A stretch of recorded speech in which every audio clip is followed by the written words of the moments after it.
ನಮಸ್ಕಾರ, ನಾನು ಪೃಥ್ವಿರಾಜ್ ಹಾರನಹಳ್ಳಿ.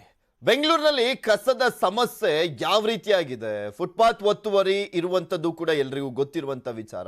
ಈ ವಿಚಾರಕ್ಕೆ ಸಂಬಂಧಪಟ್ಟಂತೆ ಅನಿರುದ್ಧ್ ಅವರು ಮತ್ತೊಮ್ಮೆ ಧ್ವನಿ ಎತ್ತಿದ್ದಾರೆ. ಕಸದ ಸಮಸ್ಯೆಯನ್ನ ಬಗೆಹರಿಸಿ, ಫುಟ್ಪಾತ್ ಒತ್ತುವರಿಯನ್ನ ತೆರವುಗೊಳಿಸಿ ಅಂತ ಮನವಿ ಮಾಡಿಕೊಂಡಿದ್ದಾರೆ. ಬಿಬಿಎಂಪಿ ಸರ್ಕಾರ ಜನಪ್ರತಿನಿಧಿಗಳಿಗೆ ನಟ ಅನಿರುದ್ಧ್ ಅವರ ಮನವಿ ವಿಡಿಯೋ ಮಾಡಿ ಮನವಿಯನ್ನು ಮಾಡಿಕೊಂಡ್ರು ನಟ ಅನಿರುದ್ಧ್.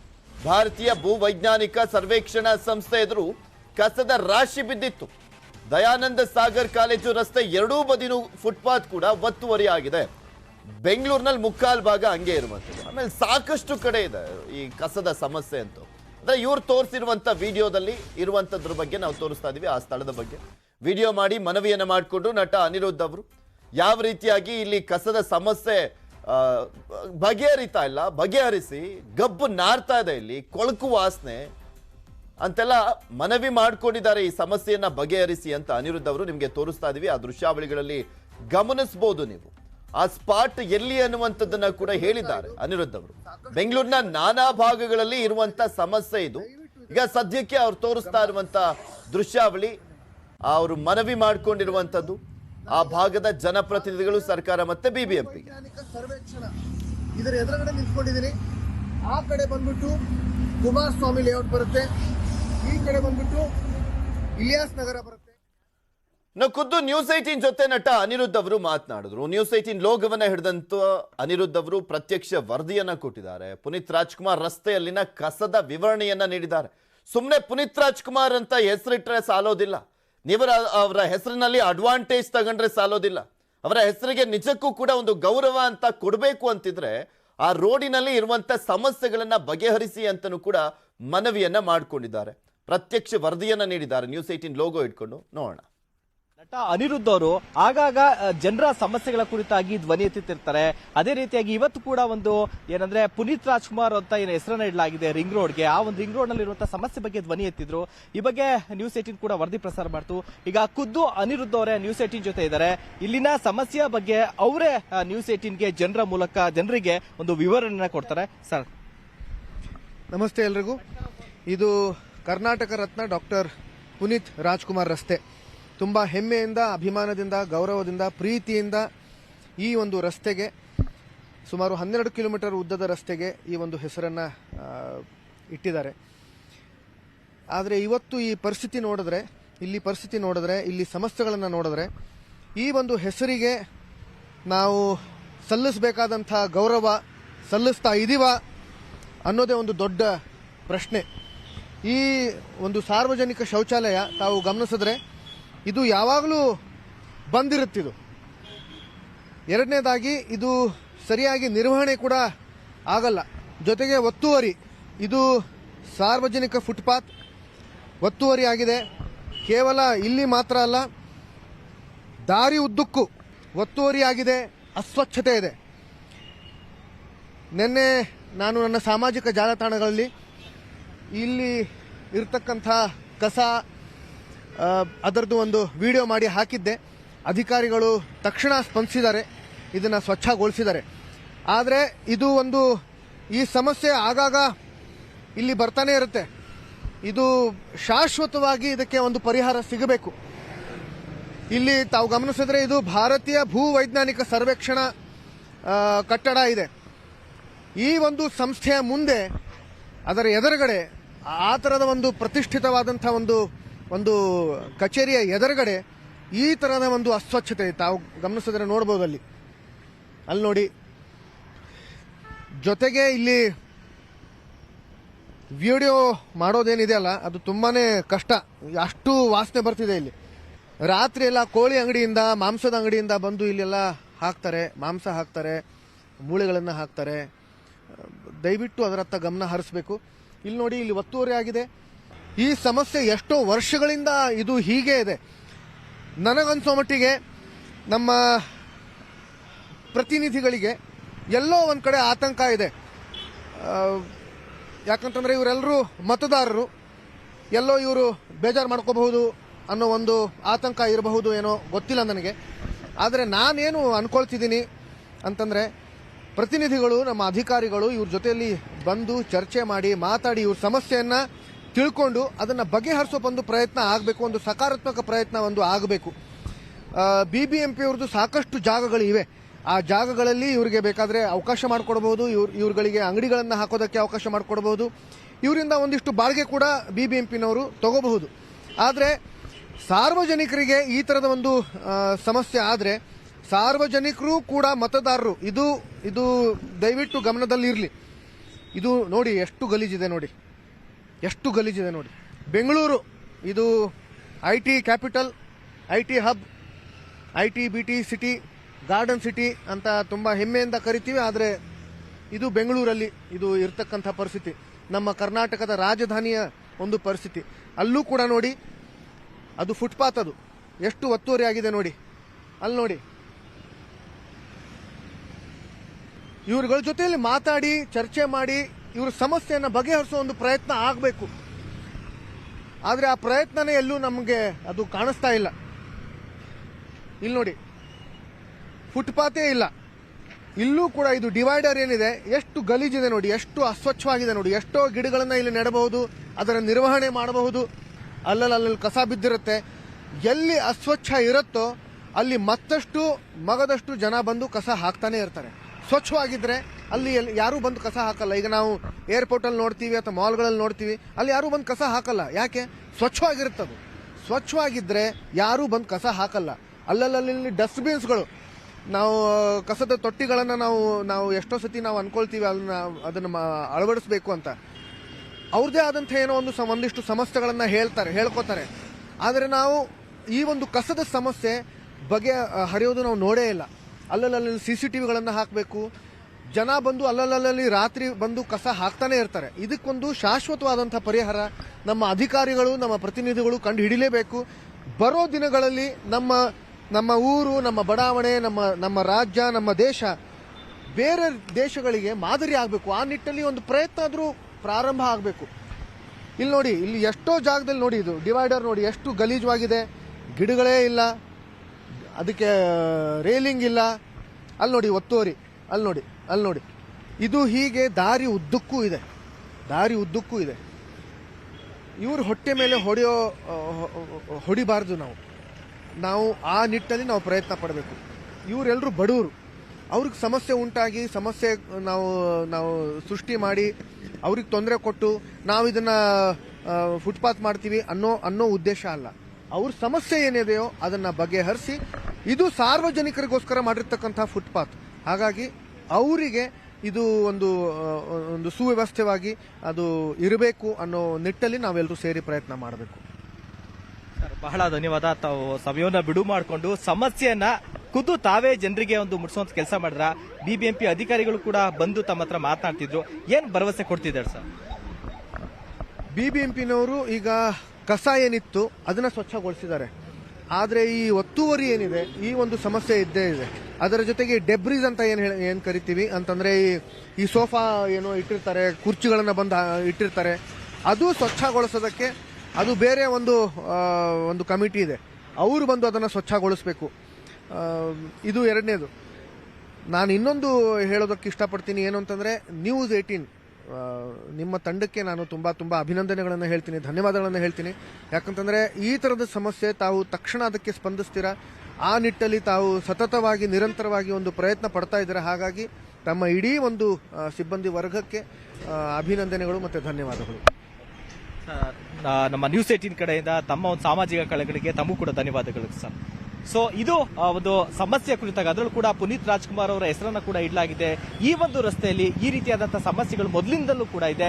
ಈಗಲಾದ್ರೂ ಕೂಡ ಈ ಸಮಸ್ಯೆಗಳನ್ನ ಬಗೆಹರಿಸಿ ಕರ್ನಾಟಕ ರತ್ನ ಡಾಕ್ಟರ್ ಪುನೀತ್ ರಾಜ್ಕುಮಾರ್ ಅವರ ಹೆಸರನ್ನ ಇಟ್ಟಿರುವಂತಹ ಈ ರಸ್ತೆಗೆ ಆ ಹೆಸರಿಗೆ ತಕ್ಕನಾದಂತಹ ಗೌರವ ಕೂಡ ಸಿಗ್ಲಿ ಅನ್ನುವಂಥದ್ದನ್ನ News18 ಮೂಲಕ ನಟ ಅನಿರುದ್ಧ್ ಅವರು BBMP ಮತ್ತು ಸರ್ಕಾರಕ್ಕೆ ಒಂದು ಕಳಕಳಿಯ ಮನವಿಯನ್ನ ಮಾಡ್ಕೊಂಡಿದ್ದಾರೆ. ಕ್ಯಾಮರಾ ಪರ್ಸನ್ ರವಿ ಜೊತೆಗೆ ಶಿವಪ್ರಸಾದ್, News18 ಬೆಂಗಳೂರು.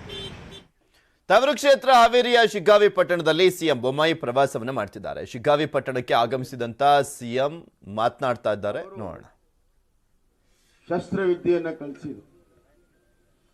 ಒಂದ್ ಕಡೆ ಶಾಸ್ತ್ರವಿದ್ಯೆ, ಇನ್ನೊಂದು ಕಡೆ ಶಸ್ತ್ರವಿದ್ಯೆ.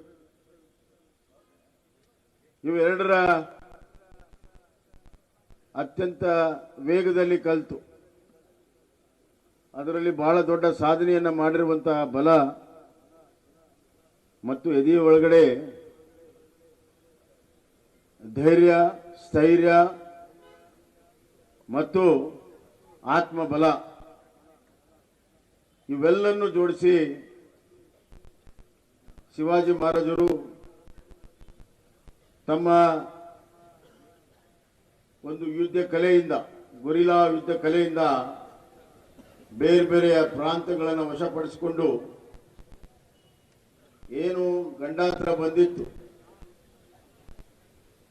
ಹಿಂದೂ ಸಮಾಜದ ಮೇಲೆ, ಆಡಳಿತಗಾರರ ಮೇಲೆ, ಜನರ ಮೇಲೆ ಅದನ್ನ ಅತ್ಯಂತ ಸ್ಥೈರ್ಯವಾಗಿ ಎದುರಿಸಿರುವಂತ ಕೆಲಸ ಮಾಡಿದ್ರಿಂದ ಅತಿಕ್ರಮಣ, ಆಕ್ರಮಣ ಎರಡೂ ಕೂಡ ಪ್ರಬಲವಾಗಿ ನಿಂತೋಯ್ತು. ಒಂದು ರೀತಿಯಲ್ಲಿ ಶಿವಾಜಿ ಮಹಾರಾಜರು ಈ ಭಾರತದ ಚರಿತ್ರೆಯನ್ನು ಬದಲಾವಣೆ ಮಾಡಿರುವಂತ ಒಬ್ಬ ಯುಗ ಪುರುಷ ಅಂತ ನಾನು ಹೇಳಕ್ ಇಚ್ಛಪಡ್ತೀನಿ. ಕೇವಲ ಚರಿತ್ರೆಯನ್ನು ಬದಲಾವಣೆ ಮಾಡೋದು ಅಷ್ಟೇ ಅಲ್ಲ, ಹೊಸ ಚರಿತ್ರೆಯನ್ನು ರಚನೆ ಮಾಡಿದ್ರು ಮತ್ತು ಒಂದು ಚಾರಿತ್ರ್ಯವಂತ ಸಮಾಜವನ್ನು ನಿರ್ಮಾಣ ಮಾಡಬೇಕು ಅಂತ ಹೇಳಿ ಅವರು ಮಾಡಿರುವಂತಹ ಕೆಲಸಗಳು ಅಪೂರ್ವವಾಗಿರುವಂತ. ಜಾತಿ, ಮತ, ಪಂಥ, ಭಾಷೆಗಳ ಭೇದವಿಲ್ಲ. ಅವರು ಅವರ ಪ್ರಜೆಗಳನ್ನ ಅತ್ಯಂತ ಸುಭಿಕ್ಷವಾಗಿ ಇಟ್ಟಿದ್ರು ಅಂತ ನಾನು ಹೇಳಕ್ ಇಚ್ಛೆ ಪಡ್ತೀನಿ. ಅಂತವರ ಒಂದು ಜಯಂತಿಯನ್ನು ಮಾಡುವಾಗ ಸಹಜವಾಗಿ ನಮ್ಮೆಲ್ಲರಿಗೂ ಕೂಡ ಅಭಿಮಾನ ಇರ್ತದೆ, ಹೆಮ್ಮೆ ಇರ್ತದೆ. ಅಪ್ರಥಮ ದೇಶಭಕ್ತನ ಜೀವನ ಚರಿತ್ರೆಯನ್ನು ಒಮ್ಮೆ ಮರುಕಳಿಸಿ ನಮಗೂ ಕೂಡ ಸ್ಥೈರ್ಯ, ಧೈರ್ಯ ಮತ್ತು ಪ್ರೇರಣೆಯನ್ನ ತುಂಬಿಕೊಳ್ಳಕ್ಕೆ ಸಾಧ್ಯ ಆಗ್ತದೆ ಅನ್ನುವಂತ ಮಾತನ್ನ ನಾನು ಹೇಳಕ್ಕೆ ಇಚ್ಛೆ ಪಡ್ತೀನಿ. ಇವತ್ತು ಶಿವಾಜಿ ಮಹಾರಾಜರ ಕುಲಕ್ಕೆ ಸೇರಿರುವಂತಹ ಎಲ್ಲ ಕ್ಷತ್ರಿಯರು ಅತ್ಯಂತ ಅಭಿಮಾನದಿಂದ ಜಯಂತಿ ಉತ್ಸವವನ್ನು ಆಚರಣೆ ಮಾಡ್ತಾ ಇದ್ದಾರೆ. ಸನ್ಮಾನ್ಯ ಶ್ರೀ ಉದಯ್ ಸಿಂಗ್ ಅವರು ಕರ್ನಾಟಕ ಕ್ಷತ್ರಿಯ ಒಕ್ಕೂಟದ ಅಧ್ಯಕ್ಷರು, ಅವರು ಕೂಡ ನಮ್ಮ ನಡುವೆ ಬಂದಿದ್ದಾರೆ. ಅವ್ರಿಗೂ ಕೂಡ ನಾನು ಹೃದಯಪೂರ್ವಕವಾದಂತಹ ಸ್ವಾಗತವನ್ನು ನಾನು ಕೊಡ್ತಾ ಇದ್ದೇನೆ. ಬಂಧುಗಳೇ, ಕರ್ನಾಟಕದಲ್ಲಿ ಎಲ್ಲ ವರ್ಗ, ಎಲ್ಲ ಭಾಷಿಕರು, ಎಲ್ಲ ಪಂಥ ಸಮನಾಗಿ ನೋಡುವಂತಹ ಒಂದು ದಿವ್ಯ ಪರಂಪರೆ ಮೊದಲಿಂದಲೂ ಕೂಡ ನಮ್ಮ ಹಿರಿಯರು ಹಾಕಿಕೊಟ್ಟಿದ್ದಾರೆ. ಯಾವುದೇ ಭೇದ ಭಾವ ಇಲ್ಲದೆ. ಆದರೆ ಕನ್ನಡಕ್ಕೆ ಅಗ್ರಸ್ಥಾನ, ಕನ್ನಡಿಗರಿಗೆ ಅಗ್ರಸ್ಥಾನ. ಯಾರು ಕನ್ನಡದ ಮಣ್ಣಿನಲ್ಲಿದ್ದಾರೆ ಅವರೆಲ್ಲರೂ ಕೂಡ ಕನ್ನಡಿಗರು ಅಂತ ನಾವು ಭಾವನೆ ಮಾಡಿದ್ದೇವೆ. ಈ ನಮ್ಮ ಕನ್ನಡಕ್ಕೆ ಅಗ್ರಸ್ಥಾನ, ಕನ್ನಡಿಗರಿಗೆ ಅಗ್ರಸ್ಥಾನ, ಎಲ್ಲರನ್ನು ಒಳಗೊಂಡಿರುವಂತಹ ಒಂದು ಗೌರವ, ಇದು ಮೂಲ ಮಂತ್ರವಾಗಿ ಸಮಾಜದ ಎಲ್ಲ ಕಟ್ಕಡೆಯ ಮನುಷ್ಯನಿಗೂ ಕೂಡ ಅಭಿವೃದ್ಧಿ ಮುಟ್ಟಬೇಕನ್ನುವಂತ ಕಾರಣದಿಂದ ನಾವು ಹಲವಾರು ಕಾರ್ಯಕ್ರಮಗಳನ್ನು ರೂಪಿಸ್ತೇವೆ. ನಾನೀಗಾಗಲೇ ಪರಮ ಪೂಜ್ಯರಿಗೆ ವಂದಿಸಿದ್ದೇನೆ. ಅವರು ಕೂಡ ಇಲ್ಲಿ ಆಗಮಿಸಿದ್ದಾರೆ ನಮ್ಮೆಲ್ಲರಿಗೂ ಆಶೀರ್ವಾದ ಮಾಡಲು. ಪರಮ ಪೂಜ್ಯ ಸಂಘ ಬಸವ ಮಹಾಸ್ವಾಮಿಗಳು ವಿರಕ್ತಿ ಮಠ ಶ್ರೀಗಾಂವ್ ಅವರ ಪಾದಾಂತದಲ್ಲಿ ಮತ್ತೊಮ್ಮೆ ನಾನು ನಮಸ್ಕಾರ ಮಾಡ್ತೀನಿ. ಬುದ್ಧಿ ನೀವೆಲ್ಲರಿಗೂ ನಮಸ್ಕಾರ ಮಾಡಿ.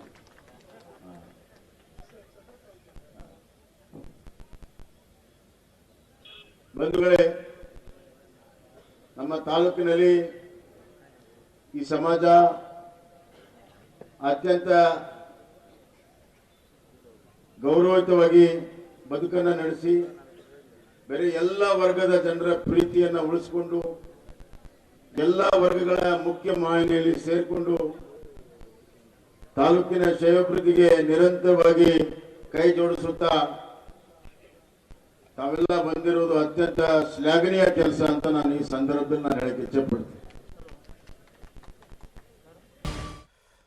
ಐಎಎಸ್ ಅಧಿಕಾರಿ ರೋಹಿಣಿ ಸಿಂಧೂರಿ ವಿರುದ್ಧ ಐಜಿಪಿ ಡಿ ರೂಪಾ ಕಿಡಿಕಾರಿದ್ದಾರೆ. ಫೇಸ್ಬುಕ್ ಪೇಜ್ನಲ್ಲಿ ರೋಹಿಣಿ ವಿರುದ್ಧ ಆರೋಪಗಳ ಸುರಿಮಳೆಗೈದಿದ್ದಾರೆ.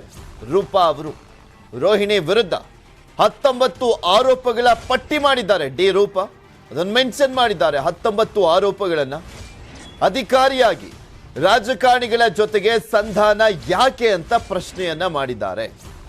ರೂಪಾ ಅವರು ಐಎಎಸ್ ವರ್ಸಸ್ IPS ಇದ್ದಂತೆ ಕಾಣಿಸ್ತಾ ಇದೆ. ಮಂಡ್ಯ ಸಿಇಒ ಆದಾಗ ಏನ್ ಕೆಲಸ ಮಾಡಿದ್ರಿ ನೀವು? ಫಿಗರ್ ಫ್ಲಡ್ಜ್ ಮಾಡಿ ಕೇಂದ್ರದಿಂದ ಪ್ರಶಸ್ತಿಯನ್ನ ಪಡ್ಕೊಂಡಿದ್ದಾರೆ ಇವರು. ಚಾಮರಾಜನಗರ ಆಕ್ಸಿಡೆಂಟ್ ದುರಂತದ ಬಗ್ಗೆ ಪ್ರಸ್ತಾಪವನ್ನ ಮಾಡಲಾಗಿದೆ.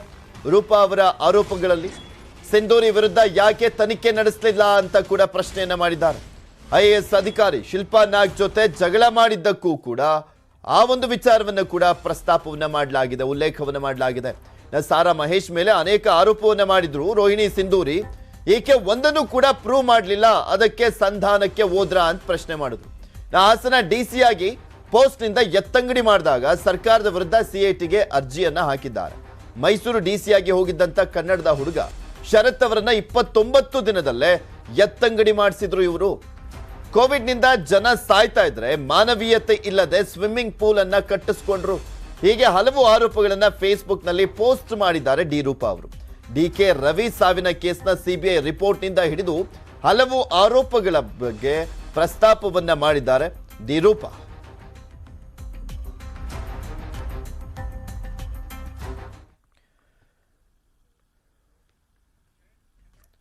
ಇದಿಷ್ಟು ಮಾತ್ರವಲ್ಲ, ಇನ್ನೂ ಪ್ರಮುಖ ಕೆಲವೊಂದು ವಿಚಾರಗಳನ್ನ ಮೆನ್ಷನ್ ಮಾಡಿದ್ದಾರೆ, ಉಲ್ಲೇಖವನ್ನ ಮಾಡಿದ್ದಾರೆ ತಮ್ಮ ಫೇಸ್ಬುಕ್ ಪೇಜ್ ನಲ್ಲಿ ಡಿ ರೂಪಾ ಅವರು.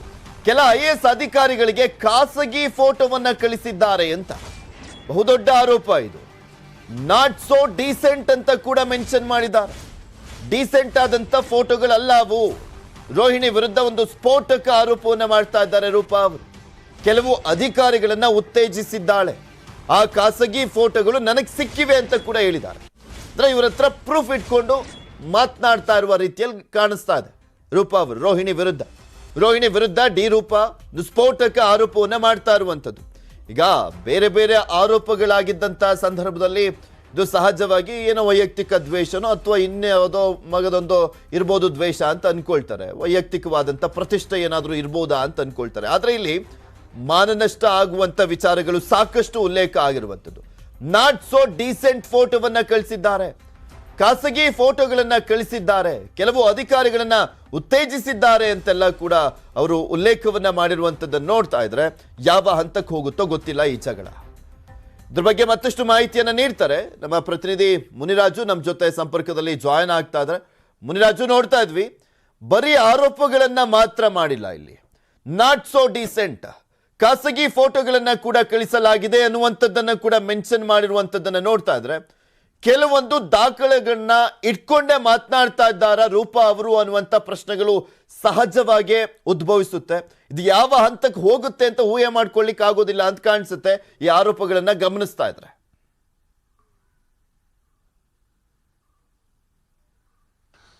ಪೃಥ್ವಿ, ಏನು IAS ಅಧಿಕಾರಿ ರೋಹಿಣಿ ಸಿಂಧೂರಿ ಮತ್ತೆ IGP ರೂಪಾ ಅವರ ಒಂದು ಜಟಾಪಟಿ ಏನಿದೆ ಅದು ಈಗ ತಾರಕಕ್ಕೇರಿದೆ ಅಂತ ಹೇಳ್ಬೋದು. ಏನು ಈಗಾಗಲೇ ಏನು ರೂಪಾ ಅವರು ಈ ಬಾರಿ ಒಂದು ತಮ್ಮ ಫೇಸ್ಬುಕ್ ಪೇಜ್ ನಲ್ಲಿ IAS ಅಧಿಕಾರಿ ರೋಹಿಣಿ ಸಿಂಧೂರಿ ವಿರುದ್ಧ ಸಾಕಷ್ಟು ಆರೋಪಗಳು ಮತ್ತೆ ಏನು ಕೆಲವು ವಿಚಾರಗಳ ಬಗ್ಗೆ ಪ್ರಸ್ತಾಪವನ್ನ ಮಾಡಿದರೆ ಸುಮಾರು 19 ವಿಚಾರಗಳನ್ನ ಪ್ರಸ್ತಾಪ ಮಾಡಿ ಅದಕ್ಕೆ ಏನು ರೋಹಿಣಿ ಸಿಂಧೂರಿ ಅವರು ತಮ್ಮ ಮೇಲೆ ಇರುವಂತಹ ಆರೋಪಗಳ ಬಗ್ಗೆ ಪ್ರೂವ್ ಮಾಡೋಕ್ಕಾಗದೆ ಏನು ಮಹೇಶ್ ಅವರ ಜೊತೆ ಒಂದು ಸಂಧಾನಕ್ಕೆ ಹೋದ್ರ ಅನ್ನೋ ಒಂದು ಪ್ರಶ್ನೆಯನ್ನು ಸಹ ಅಲ್ಲಿ ಉಲ್ಲೇಖ ಮಾಡಿರುವಂತದ್ದು.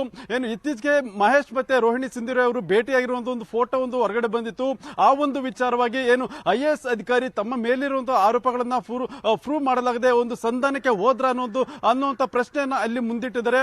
ಮತ್ತೆ ಇದೇ ವೇಳೆ ಏನು ಕೆಲವು ವೈಯಕ್ತಿಕ ವಿಚಾರಗಳನ್ನು ಸಹ ಅಲ್ಲಿ ಪ್ರಸ್ತಾಪ ಮಾಡಿರುವಂತದ್ದು. ಏನು ಕೆಲವು IAS ಅಧಿಕಾರಿಗಳಿಗೆ ಒಂದು ತಮ್ಮ ಫೋಟೋವನ್ನ ಕಳಿಸಿದರೆ ಒಂದು ಆರೋಪವನ್ನ ಮಾಡಿ ಅದಕ್ಕೆ ಸಂಬಂಧಪಟ್ಟಂತ ಕೆಲವು ಕ್ಲಿಪ್ಪಿಂಗ್ಸ್ ಇದೆ ಅಂತ ಹೇಳಿ ಒಂದು ಮೆನ್ಷನ್ ಅನ್ನ ಮಾಡಿ ಆ ಒಂದು ಫೇಸ್ಬುಕ್ ಪೇಜ್ ನಲ್ಲಿ ಅವರು ರೂಪಾ ಅವರು ಬರ್ಕೊಂಡಿದ್ದಾರೆ. ಈ ಒಂದು ವಿಚಾರಗಳನ್ನ ನೋಡಿದ್ರೆ ಇಬ್ಬರ ನಡುವಿನ ಒಂದು ಜಟಾಪಟಿ ಏನಿದೆ ಅದು ಈಗ ತಾರಕಕ್ಕೇರಿದೆ ಅಂತ ಹೇಳ್ಬೇಕಾಗುತ್ತೆ. ಮತ್ತೆ ಇದೇ ವಿಚಾರವಾಗಿ ಇನ್ನು ಕೆಲವು ಏನು ರೋಹಿಣಿ ಸಿಂಧೂರಿ ಅವರು ಬೇರೆ ಬೇರೆ ಜಿಲ್ಲೆಗಳಲ್ಲಿ ಕರ್ತವ್ಯ ನಿರ್ವಹಿಸಿದ ವೇಳೆ ಏನು ಕೆಲವು ಆರೋಪಗಳು ಕೇಳಿ ಬಂದಿತ್ತು, ಆ ಒಂದು ಆರೋಪಗಳ ಬಗ್ಗೆ ಒಂದು ಪ್ರಸ್ತಾಪವನ್ನ ಮಾಡಿದ್ದಾರೆ.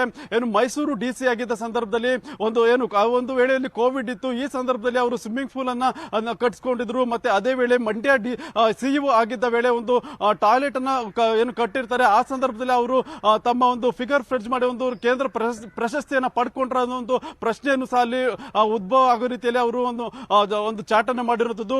ಮತ್ತೆ ಇದೇ ವೇಳೆ ಏನು ಹಾಸನ ಡಿಸಿ ಆಗಿದ್ದ ಸಂದರ್ಭದಲ್ಲಿ ಅವರನ್ನ ವರ್ಗಾವಣೆ ಮಾಡ್ತಾರೆ. ಈ ಸಂದರ್ಭದಲ್ಲಿ ಅವರು ಸಿಐಟಿ ಮೊರೆ ಹೋಗ್ತಾರೆ. ಅದರ ಬಗ್ಗೆ ಒಂದು ಪ್ರಸ್ತಾವನೆ ಮಾಡಿದ್ದಾರೆ. ಮತ್ತೆ ಇದೇ ಶರತ್ ಅವರನ್ನ ಮೈಸೂರು ಡಿಸಿ ಆಗಿ ವರ್ಗಾವಣೆ ಮಾಡಿದಾಗ ಅವರನ್ನ ಕೇವಲ 29 ದಿನದಲ್ಲಿ ಅವರನ್ನ ಅಲ್ಲಿಂದ ಎತ್ತಂಗಡಿ ಮಾಡಿಸಲಾಗಿತ್ತು. ಮತ್ತೆ ಚಾಮರಾಜನಗರ ಒಂದು ಆಕ್ಸಿಜನ್ ದುರಂತ ಏನಾಯ್ತು, ಆ ಸಂದರ್ಭದಲ್ಲಿ ಅವ್ರ ಮೇಲೆ ಯಾವುದೇ ರೀತಿಯ ಒಂದು ತನಿಖೆ ಆಗದೆ ಅವರು ಅಲ್ಲಿಂದ ಪಾರಾದ್ರು ಅಂತೇಳಿ ಹೀಗೆ ಕೆಲವು ಪ್ರಮುಖ ಅಂಶಗಳನ್ನ ಆ ಒಂದು ಫೇಸ್ಬುಕ್ ಪೇಜ್ ನಲ್ಲಿ ಟ್ಯಾಗ್ ಮಾಡಿ ಒಂದು ಕೆಲವು ವಿಚಾರಗಳನ್ನ ಪ್ರಸ್ತಾಪ ಮಾಡಿದ್ದಾರೆ. ಮತ್ತೆ ಅದರಲ್ಲಿ ಕೆಲವು ವೈಯಕ್ತಿಕ ವಿಚಾರ ಅಂದ್ರೆ ಫೋಟೋಗಳನ್ನ ಕಳಿಸಿರುವಂತಹ ವಿಚಾರಗಳು ಸಹ ಬಂದಿರೋದ್ರಿಂದ ಇದಕ್ಕೆ ಯಾವ ರೀತಿ IAS ಅಧಿಕಾರಿ ಆಗಿರುವಂತಹ ರೋಹಿಣಿ ಸಿಂಧೂರಿ ಅವರು ಉತ್ತರ ಕೊಡ್ತಾರೆ ಮತ್ತೆ ಅದನ್ನು ಯಾವ ರೀತಿ ಫೇಸ್ ಮಾಡ್ತಾರೆ ಅನ್ನೋದು ಈಗ ಸದ್ಯದ ಒಂದು ಕುತೂಹಲ. ಪೃಥ್ವಿ. ಓಕೆ, ಥ್ಯಾಂಕ್ ಯು ಮುನಿರಾಜು ನಿಮ್ಮೆಲ್ಲ ಮಾಹಿತಿಗಾಗಿ. ಕುಣಿಗಲ್ನ ಶಾಸಕ ಡಾಕ್ಟರ್ ರಂಗನಾಥ್ಗೆ ವಿರೋಧದ ಬಿಸಿ ತಡ್ತಾ ಇದೆ. ಕ್ಷೇತ್ರದಲ್ಲಿ ಪದೇ ಪದೇ ಶಾಸಕರಿಗೆ ಪ್ರತಿಭಟನೆಯ ಬಿಸಿ ಮತ್ತೆ ಮುಜುಗರ ತರುವಂತ ಪ್ರಕರಣಗಳು ಎದುರಾಗ್ತಾ ಇದಾವೆ. ಪೂಜೆಗೆ ತೆರಳಿದಂತ ಸಂದರ್ಭದಲ್ಲಿ ಶಾಸಕರಿಗೆ ವಿರೋಧವನ್ನ ವ್ಯಕ್ತಪಡಿಸಲಾಗಿದೆ. ಈ ಹಿಂದೆ ಒಂದು 2 ತಿಂಗಳ ಹಿಂದೆ ಅಂತ ಕಾಣಿಸುತ್ತೆ, ಯಾವುದೋ ಒಂದು ಸಂದರ್ಭದಲ್ಲಿ ಅವರು ಕುಕ್ಕರ್ ಹಂಚ್ಲಿಕ್ಕೆ ಹೋದಂತ ಸಂದರ್ಭದಲ್ಲೂ ಕೂಡ ಅಲ್ಲಿನ ಮತದಾರರು ಬಿಸಿ ಮುಟ್ಟಿಸಿದ್ರು. ಅದಾದ್ಮೇಲೆ ಅಲ್ಲಿಂದ ಎಸ್ಕೇಪ್ ಆಗಿದ್ರು. ಈಗ ಮತ್ತೊಂದು ಪ್ರಕರಣ, ಬೀಸೇಗೌಡನ ದೊಡ್ಡಿ ಗ್ರಾಮದಲ್ಲಿ ಘಟನೆ ನಡೆದಿದೆ. ಗುದ್ದಲಿ ಪೂಜೆಗೆ ಬಿಡದೆ ವಾಪಸ್ ಕಳಿಸಿದ್ದಾರೆ ಗ್ರಾಮಸ್ಥರು ತಿರುಗಿ ಬೀಳ್ತಾ ಇದ್ದಂತೆ ಅಲ್ಲಿಂದ ಕಾಲ್ಕಿತ್ತಿದ್ದಾರೆ ಶಾಸಕ ರಂಗನಾಥ್. ಈ ಹಿಂದೆ ರಂಗನಾಥ್ ಕ್ರಷರ್ ವಿಚಾರವಾಗಿ ಗ್ರಾಮದಲ್ಲಿ ಹಲವರ ವಿರುದ್ಧ ದೂರು ದಾಖಲಾಗಿತ್ತು. ಈ ಹಿನ್ನೆಲೆಯಲ್ಲಿ ರೊಚ್ಚಿಗೆದ್ದು ಶಾಸಕರ ವಿರುದ್ಧ ಆಕ್ರೋಶವನ್ನ ಹೊರಹಾಕಿದ್ದಾರೆ ಗ್ರಾಮಸ್ಥರು. ಈ ಹಿಂದೆ ಕುಕ್ಕರ್ ಹಂಚುವಾಗ ಜನರು ಸರಿಯಾಗಿ ಕ್ಲಾಸ್ ತಗೊಂಡಿದ್ರು. ಮೊದಲು ಕೆಲಸ ಮಾಡ್ರಿ, ಆಮೇಲೆ ಕುಕ್ಕರ್ ಅನ್ನ ಹಂಚುವಂತ್ರಿ ಅಂತ ಹೇಳಿದ್ರು.